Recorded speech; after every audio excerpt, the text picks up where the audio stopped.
Mi chiamo Bollio Delfina. Quando io mi sono iscritta avevo l'esigenza di uscire di casa, di muovermi, di fare amicizie nuove, e visto il lockdown, visto quello che è,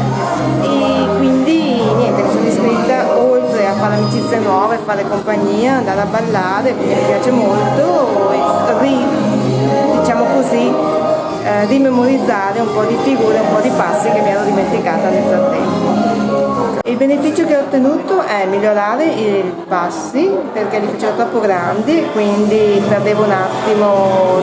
la figura in sé, quindi mi hanno corretto sul passo base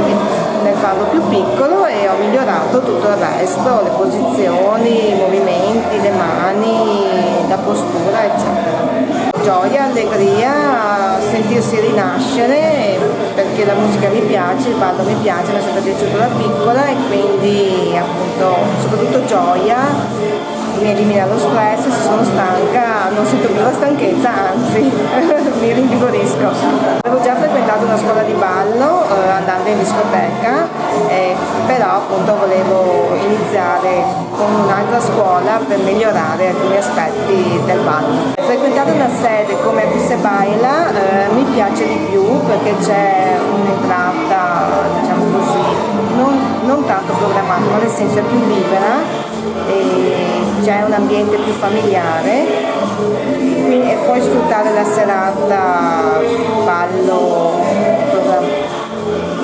programmato e quindi diciamo così mi piace molto di più che andare in discoteca a fare un corso di ballo. I miei maestri li trovo molto simpatici e bravi,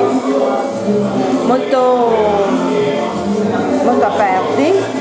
e ballano molto anche con noi. Mi trovo bene, quindi non vorrei che finissero mai i corsi, vorrei che fossero anche tutte le sere, è un po' impossibile per il resto della vita, ma